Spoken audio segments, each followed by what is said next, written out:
brain was so badly damaged that it wasn't certain whether he would ever be able to walk or even talk again.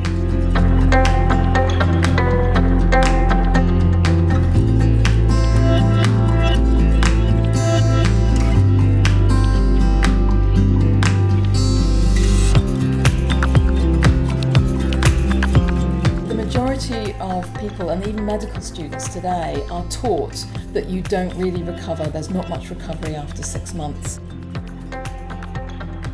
I felt Richard was maybe the exception to the rule.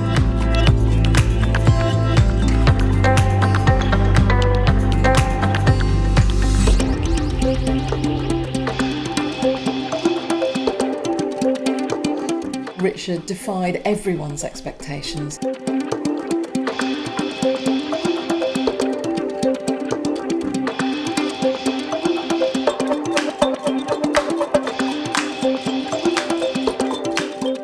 Today, darling, how are you feeling today? It's very good at the moment. I mean, I can do things right now. I can talk to you, darling. I'd like to do things. Isn't it incredible? No, of course it is. It's wonderful, and I love it very much. I mean, When Richard had his stroke, no one could be sure what would happen. We were warned he could die, or he could suffer even further brain damage and be rendered in a vegetative state. There was a large clot sitting over the surface of the brain, compressing the brain. So it was clear that he could well be left with significant deficits in memory, in speech, in personality, and he may well have a quality of life that he may not have valued, or that his family may have felt on his behalf that he didn't value. After surgery, it looked as if he'd lost half his brain. It was very shocking what on earth was left and what would he be able to do. It was very difficult because you felt part of him had gone, and yet he was still there, and how could I grieve for my husband when he was still there? Would Richard ever be Richard again?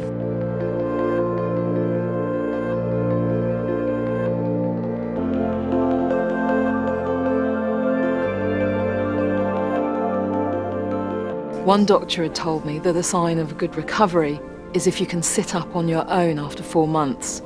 But this was 9 months later, and Richard still couldn't do it. He was still very, very disabled, and he was in the wheelchair, he was being hoisted, he had no movement in his right side, he couldn't walk. His understanding of language was pretty non-existent, and his speech was also barely there, to be honest.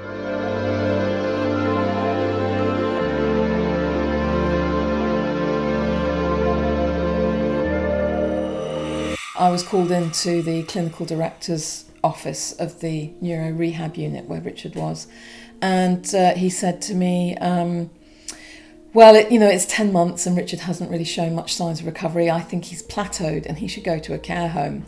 And it was at that moment that I thought, well, absolutely not, because I knew if he was sent to a care home, he would die.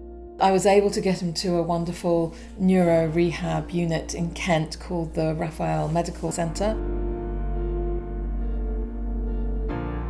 They came to assess him, and one of them leaned forward and said, "I think we can help you, Colonel Gray." And with his left good hand, he reached out and he grasped his hand. And the look in his eyes, I just thought, I don't care what I have to do. I have to get him to that place so that he can get better. When we first assessed Richard, his speech was non-existent. He had a right-sided weakness.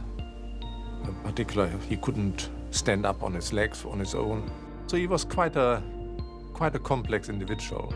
But behind that, one could see there was something there. There was a sort of certain spark in Richard. Slowly, sweetie. I knew Richard could be pushed to his physical and emotional limits. He was, after all, a seasoned soldier. It was almost like a light was switched back on and he became active in his own recovery.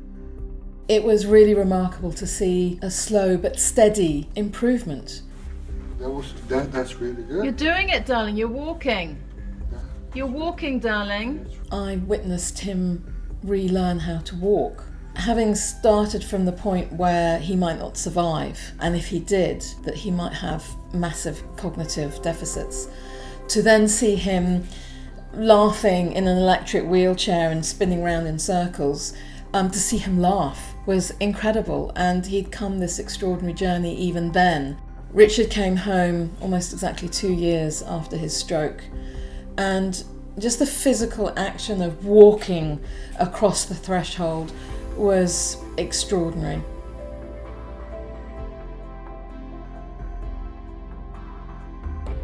So Richard was referred to the Upper Limb Clinic at Queen Square. They find out what your interests are, what you really want to do. And with Richard it was ironing, chopping for cooking, and doing things in the garden. It was all geared and designed, specifically for him individually. Over a period of about 6 months from the time he started the Upper Limb programme to when he went for his final assessment, he was doing so well. He was becoming more and more independent. And so by the time we went for the final assessment, he was able to actually walk into the hospital unaided. When Richard first came home, he really wasn't able to say very much at all, and we lived almost in silence. How about engine?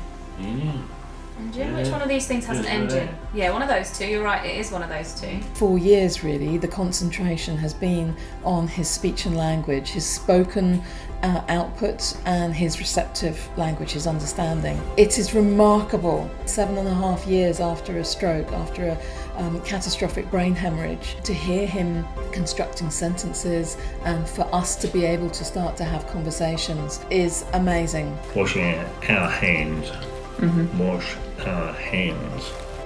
I think for all clinicians, they're thrilled to see somebody recover as much as Richard, because it is often unexpected. We're still here, darling. We're coming in to get a cup of tea. Yeah, we're still here. We're still here. So how are you today, darling? How are you feeling today? Well, it's very good at the moment. I mean, I can do things right now. I can talk to you, darling. I'd like to do things with Isn't it incredible? No, of course it is. It's wonderful, and I love it very much. I mean, You're amazing. You're great. Yes. Very great. And it was, very, very good. For me, great. It's really lovely to Thank hear Richard speaking so fluently. Well, I'm trying to. Which is brilliant. What do you think? What gives you the strength of character to do that and not give up? Is it the army? Yeah. Is it? Oh, thank you, darling.